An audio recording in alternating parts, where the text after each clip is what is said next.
कैसे हैं आप सभी लोग। तो ईवीएस की क्लास को हम कंटिन्यू करते हुए, और आपको क्लासेस कैसी लग रही हैं कमेंट सेक्शन में ज़रूर बताएं। और पीडीएफ नोट्स और ई बुक को प्राप्त करने के लिए आप हमारा टेलीग्राम चैनल ज्वाइन कर सकते हैं, जिसका लिंक मैंने डिस्क्रिप्शन में दे रखा है। और लास्ट में आप लोग अपना स्कोर ज़रूर बताएं कि आपने कितना स्कोर किया है। ठीक है, बिना देरी से हम क्लास को शुरू करते हैं। क्वेश्चन नंबर 141 कहता है कि विज्ञान की कक्षा में विद्यार्थियों में शोध कार्य से संबंधित दक्षताओं का विकास करने हेतु कार्य का चुनाव करते हुए एक शिक्षक पाठ का चुनाव कैसे करेगा। ठीक है, यदि कहता है कि विज्ञान की कक्षा में विद्यार्थियों में शोध कार्य संबंधित दक्षताओं का विकास करना है, तो ऐसा कौन सा कार्य चुनाव करें कि शिक्षक पाठ का चुनाव कर सकेगा। ठीक है, कौन सा कार्य शिक्षक पाठ का चुनाव कर सकेगा। कहता है जिसमें कक्षा में अधिकतर विद्यार्थी पसंद करते हों, ये वाला करेंगे, या जिसे वे सोचता है कि विद्यार्थियों के लिए महत्वपूर्ण है, ये वाला, या जो विद्यार्थी के दैनिक जीवन से संबंधित हो और समस्या हो और उस कक्षा के पाठ्यक्रम का अभिभाग हो। ठीक है, कहता है पाठ्यक्रम में दी गई पाठ्य सामग्री में से जिसे एक निर्धारित समय में पूरा करना हो। ठीक, तो इनमें से चारों में से ऑप्शन में बताना है कि कौन से चुनाव करेगा। आप लोग कमेंट सेक्शन में जब तक आंसर दीजिए। देखो बच्चों, जो बच्चे हमसे शुरू से जुड़े हुए हैं तो उनको आंसर एक ही बार में दिख गया होगा। मैंने आपको बताया था कि बच्चों को कुछ भी सिखाना है तो उसके आसपास के पड़ोस से जोड़कर हम पढ़ाएंगे, यानी कि उसकी जो दैनिक जीवन की चीज़ें हैं उससे जोड़कर पढ़ाएंगे। ठीक है, तो एक ही ऑप्शन हमें ऐसा दिखता है। देखो ये वाला कहता है कि जो विद्यार्थियों के दैनिक जीवन से संबंधित समस्या हो और उस कक्षा के पाठ्यक्रम का क्या हो, वो भाग भी हो। तो इससे क्या होगा, बच्चे आसानी से क्या हो जाएगा, सीख लेंगे। ठीक, नीचे वाला ऑप्शन कहता है आपका कि पाठ्यक्रम में दी गई पाठ्य सामग्री में से जिसे एक निर्धारित समय के लिए पूरा करना हो। तो भैया बच्चा निर्धारित समय पर कैसे पूरा कर पाएगा, वो तो अपने हिसाब से दिमाग लगाएगा ना। कहता है कि जिसे वे सोचता है कि विद्यार्थियों के लिए महत्वपूर्ण है। तो केवल टीचर के सोचने से कुछ नहीं होगा, हमें पहले बच्चे का भी तो मूल्यांकन करना पड़ेगा ना, कि बच्चा क्या क्या जानकर उसके जो परिवेश में से क्या क्या चीज़ें जो वो जानता है ना, जिससे कक्षा के अधिकतर विद्यार्थी पसंद करते हों, ऐसा भी नहीं है। ठीक, अब क्यों नहीं है ये समझ लेते हैं। देखो शोध कार्य के जन्मदाता कौन है, आर्मस्ट्रॉन्ग है। पहले तो आप ये समझ लीजिए, खोज का मतलब होता है खोज विधि के जनक कौन है। तो खोज विधि के जनक कौन है आपके, खोज विधि के जो जनक हैं आपके आर्मस्ट्रॉन्ग हैं। उनके अनुसार बालकों को जितना संभव हो बताया ना जाए, बल्कि उनको जितना अधिक संभव हो खोजने को प्रोत्साहित किया जाए। इसका प्रमुख उद्देश्य बालकों में खोज की प्रवृत्ति का उदय कराना है। ठीक है, और बालकों के समक्ष इस प्रकार वातावरण प्रस्तुत किया जाता है जिससे वे स्वयं अपने प्रयास से नई चीज़ें खोज सकें। ठीक है, तो उनको इस तरीके से काम दिया जाएंगे जिससे वो ज़्यादा से ज़्यादा अपना क्या लगाएं, दिमाग लगाएं, और खुद ही से करने की कोशिश करें। ठीक है, किसी पे डिपेंड ना हो। आगे बढ़ते हैं। क्वेश्चन नंबर 142 कहता है कि शिक्षक के क्षेत्र में पाठ्यचर्या शब्दावली की ओर संकेत करती है। क्या संकेत करती है ये बताना है। कहता है विद्यालय का संपूर्ण कार्यक्रम जिसमें विद्यार्थी प्रतिदिन अनुभव करते हैं, हो सकता है मूल्यांकन प्रक्रिया, कक्षा में प्रयुक्त की जाने वाली पाठ्य सामग्री या शिक्षण पद्धति एवं पढ़ाई जाने वाली विषय वस्तु। तो 142 का आपको कमेंट सेक्शन में आंसर देना है कि शिक्षा के क्षेत्र में पाठ्यचर्या शब्दावली की ओर संकेत क्या करती है। देखो पाठ्यचर्या के अंतर्गत विद्यालय के संपूर्ण कार्यक्रम को शामिल करते हैं। पहले तो आप लोग ये समझ लीजिए, पाठ्यचर्या के अंतर्गत क्या करते हैं, विद्यालय के जितने भी कार्यक्रम हैं सभी को शामिल करते हैं, और जिसमें विद्यार्थी प्रतिदिन का क्या करता है बेटा, अनुभव करता है। ठीक है, तो ये ऑप्शन हो जाएगा आपका पहला वाला। ठीक है, आगे बढ़ते हैं।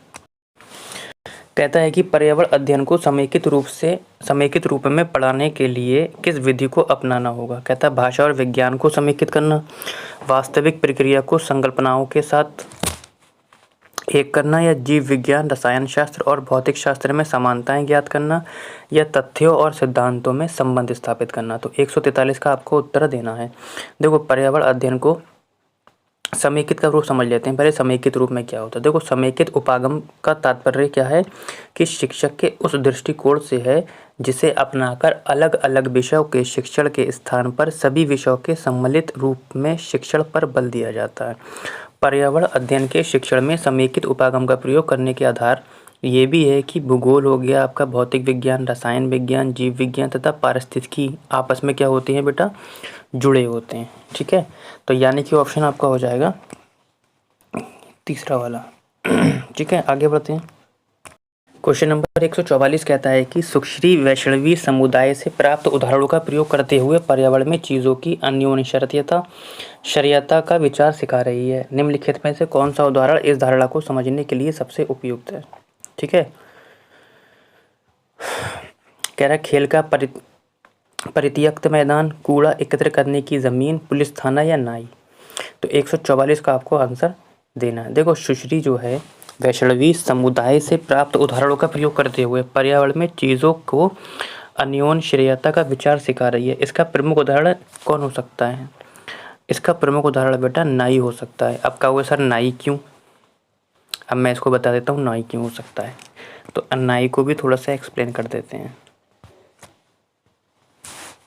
देखो, नाई क्या होता है? समाज में अपनी सेवाएं उपलब्ध कराकर अपनी आर्थिक आवश्यकताओं को पूरा करता है।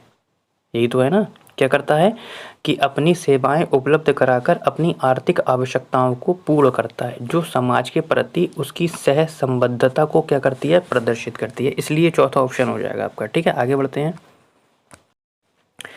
145 क्वेश्चन कहता है कि एक शिक्षिका अपने छात्रों को विभिन्न विश्व धरोहर स्थलों के बारे में सिखाने और उनकी वास्तुकला, ऐतिहासिक पृष्ठभूमि आदि को बेहतर ढंग से समझने के लिए प्रौद्योगिकी का उपयोग करना चाहती है। निम्नलिखित में से कौन सी तकनीकी इस उद्देश्य के लिए सबसे उपयुक्त होगी? यानी क्वेश्चन एक बार फिर से समझ लीजिए आप लोग। एक शिक्षिका है जो अपने छात्रों को विभिन्न विश्व धरोहर स्थलों के बारे में सिखाने और उनकी वास्तुकला, ऐतिहासिक पृष्ठभूमि आदि को क्या कर रही है? बेहतर ढंग से समझने के लिए प्रौद्योगिकी का उपयोग करना चाहती है। निम्नलिखित में से कौन सी तकनीक इस उद्देश्य के लिए क्या है? सबसे उपयुक्त है। कहता है सिमुलेशन सॉफ्टवेयर, एनिमेटेड वीडियो, आभासी वास्तविकता या ग्राफिक डिज़ाइन सॉफ्टवेयर। देखो, एक शिक्षिका अपने छात्रों को विभिन्न विश्व धरोहर स्थलों के बारे में सिखाने और उनकी वास्तुकला, ऐतिहासिक पृष्ठभूमि आदि को बेहतर ढंग से समझने के लिए बेटा प्रौद्योगिकी का उपयोग करना चाह रही है वो। तो प्रौद्योगिकी में तो हर चीज़ आ सकती है, तो हमें ऑप्शन चुनना है कि इनमें से कौन सा होगा। तो इस उद्देश्य के लिए आभासी वास्तविकता तकनीक का प्रयोग करके, किसकी? आभासी वास्तविकता। अब आभासी वास्तविकता अभी मैं बताता हूँ कैसे प्रयोग करके सबसे उपयुक्त होता है। इस तकनीक के अंतर्गत क्या क्या आता है? देखो, शिक्षक एक कक्षा में डिजिटल साधनों के माध्यम से बच्चों को बहुत कम समय में चीज़ों को समझा सकता है। और आभासी वास्तविकता बालकों में क्या होती है? रचनात्मकता का क्या करती है बेटा? निर्माण करती है। यानी कि वो वास्तविक भी होना चाहिए। वास्तविक यानी कि बच्चे से जुड़ी भी तो होना चाहिए ना। अब सॉफ्टवेयर बच्चों ने देखा ही नहीं है, एनिमेटेड वीडियो भी नहीं, और ना ही सॉफ्टवेयर। बेटा ये तो वैसे भी कट जाएंगे आपके। वास्तविकता से जुड़ी भी होना चाहिए ना, उसके आसपास के पड़ोस से क्या ऐसी होनी चाहिए? जुड़ी भी होना चाहिए, तभी तो बच्चा सीख पाएगा। इसलिए ऑप्शन बेटा क्या हो जाएगा आपका? 3 हो जाएगा। ठीक है, आगे बढ़ते हैं। क्वेश्चन नंबर 146 कहता है कि अधिगम उद्देश्य छात्र संचारी बनाम और गैर संचारी रोग की अवधारणा को लागू करने में सक्षम होंगे। निम्नलिखित में से कौन सा मूल्यांकन प्रश्न इस अध्ययन के उद्देश्य का सर्वोत्तम परीक्षण करता है? मतलब फिर से समझ लीजिए, क्वेश्चन कहता है अधिगम उद्देश्य छात्र, जो अधिगम उद्देश्य के यानी कि जो छात्र हैं अधिगम का सीख रहे हैं, यानी कि संचारी बनाम गैर संचारी रोगों की अवधारणा को लागू करने में सक्षम होंगे। तो बताना है इन चारों ऑप्शन में से कौन सा उद्देश्य सर्वोत्तम परीक्षण करेगा। कहता है कि कोविड के प्रसार को रोकने के लिए मास्क का उपयोग करते हैं, लेकिन मधुमेह के प्रसार को रोकने के लिए नहीं। क्यों? यदि आपके माता पिता में से किसी एक को मलेरिया है तो स्वयं को इसके होने के जोखिम को कम करने के लिए आप क्या कर सकते हैं? या स्वच्छ वातावरण बनाए रखने से आप किन रोग वाहक कीड़ों को रोक सकते हैं? या जीवाणु और विषाणुओं से होने वाले विभिन्न प्रकार की बीमारियां कौन सी हैं? तो 146 का आपको बताना है इन चारों में से कौन सा बेस्ट ऑप्शन होगा। देखो, हम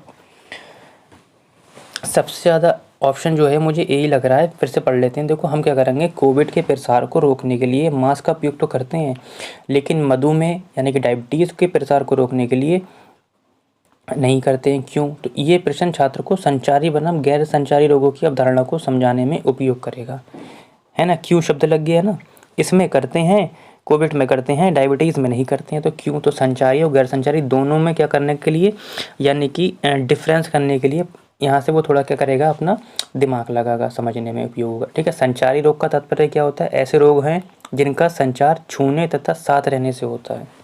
ठीक है, संचारी का मतलब समझ गए। संचारी का मतलब क्या होता है, जो छूने, ठीक है। संचारी रोग के बारे में क्या बताया बेटा, फिर से समझ लीजिए।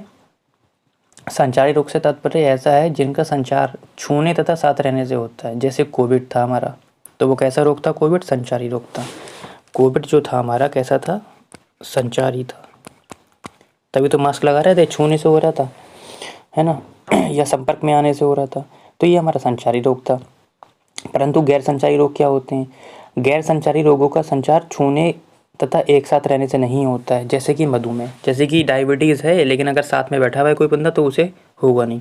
तो संचारी और गैर संचारी का उदाहरण हमारा सबसे बेस्ट कौन सा है, ऑप्शन नंबर 1 ही है।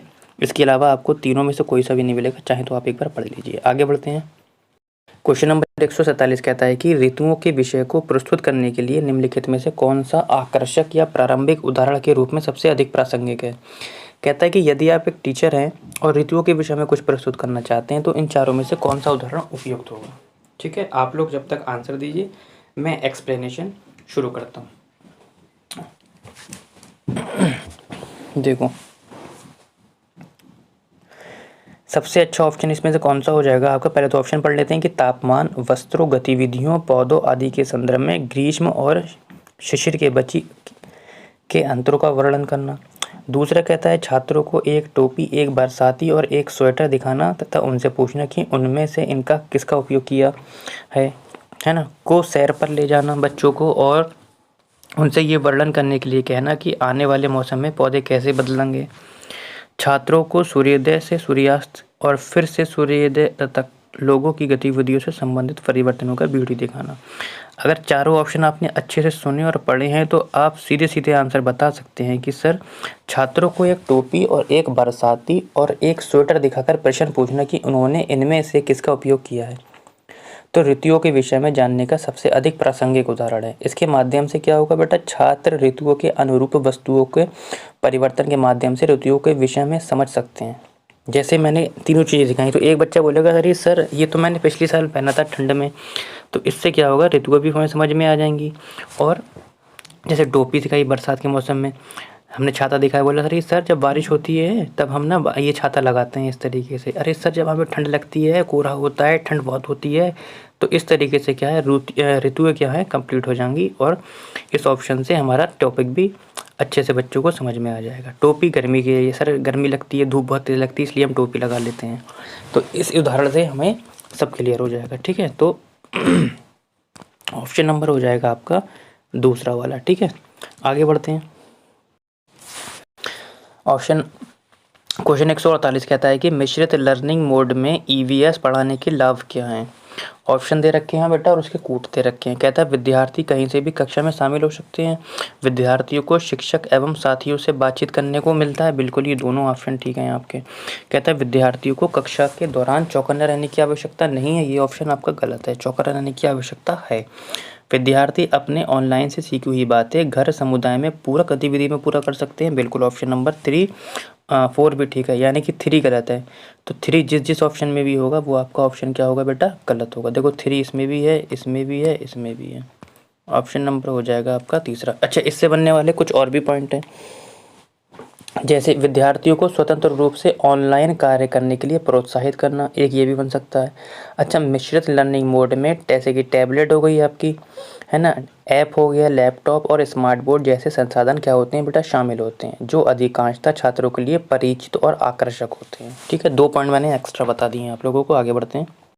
कहता है कि निम्नलिखित में से कौन सी वीडियो कॉन्फ्रेंसिंग ऐप के माध्यम से ईवीएस पढ़ाने के समकालीन यानी कि सिंक्रोनस शिक्षण की विशेषता है। कहता है कि विद्यार्थी किसी भी समय कक्षा में शामिल हो सकते हैं, है ना, शिक्षक और विद्यार्थी वास्तविक समय में बातचीत करने में सक्षम है। देखो अभी मैंने एक क्वेश्चन कराया था आपको वीडियो, लेकिन मैंने वहाँ पे मिश्रित बोल दिया था लर्निंग मोड, यहाँ पे लिखा है वीडियो कॉन्फ्रेंसिंग ऐप। जब भी वे शामिल होते हैं विद्यार्थियों को ऑनलाइन क्लास का पाठ्यक्रम मिल जाता है, किसी भी समय पाठ्य सामग्री साझा करने में सक्षम होते हैं जिसकी विद्यार्थी किसी भी समय प्रयोग कर सकते हैं। तो 149 का अब आपको आंसर देना। एक क्वेश्चन मैं आपका इसका करा चुका हूँ। देखो वीडियो कॉन्फ्रेंसिंग ऐप के माध्यम से ईवीएस पढ़ाने के समकालीन शिक्षण की जो विशेषता है वो वास्तविक समय में बातचीत करना शामिल होती है। ठीक, शिक्षक और शिक्षार्थी के बीच क्या होती है, वास्तविक समय में बातचीत करना क्या होती है, शामिल होती है। वास्तविक समय में शिक्षक और विद्यार्थी एक साथ होना शिक्षण प्रक्रिया को उत्कृष्ट बनाता है, क्योंकि इस प्रक्रिया में विद्यार्थी की समस्या का समाधान तुरंत किया जा सकता है। ठीक है बेटा, तो ऑप्शन हो जाएगा आपका दूसरा वाला। ठीक, आगे बढ़ते हैं।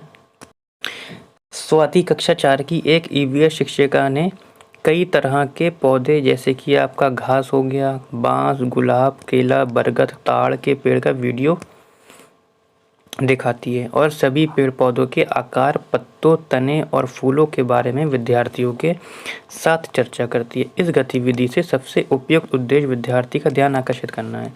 यानी कि आप एक टीचर हैं और आप ये सब चीज़ें दिखा रहे हैं, तो उद्देश्य क्या है आपका? कहता है पौधे को भागों को दिखाना चाह रहे हैं आप, पौधे और पेड़ों के बीच अंतर दिखाना चाह रहे हैं, पेड़ पौधों के वर्ग के भीतर मौजूद भिन्नता बताना चाह रहे हैं, या मानव के लिए पौधों का महत्व बताना चाह रहे हैं। देखो कक्षा 4 की एक शिक्षिका है, ठीक, तो इस गतिविधि के दौरान वो क्या करना चाह रही है?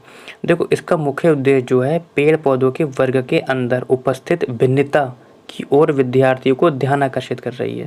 भाई पौधों के भागों को से दिखाना थोड़ी ना चाह रही है न, है ना, पेड़ पौधों के बीच अंतर भी नहीं करना चाह रही है, वो भिन्नता बताना चाह रही है कि पेड़ के जो भाग होते हैं उनमें क्या क्या भिन्नता होती है। ठीक है, तो आज के लिए इतना ही। क्लास आपको कैसी लगी कमेंट सेक्शन में ज़रूर बताएं।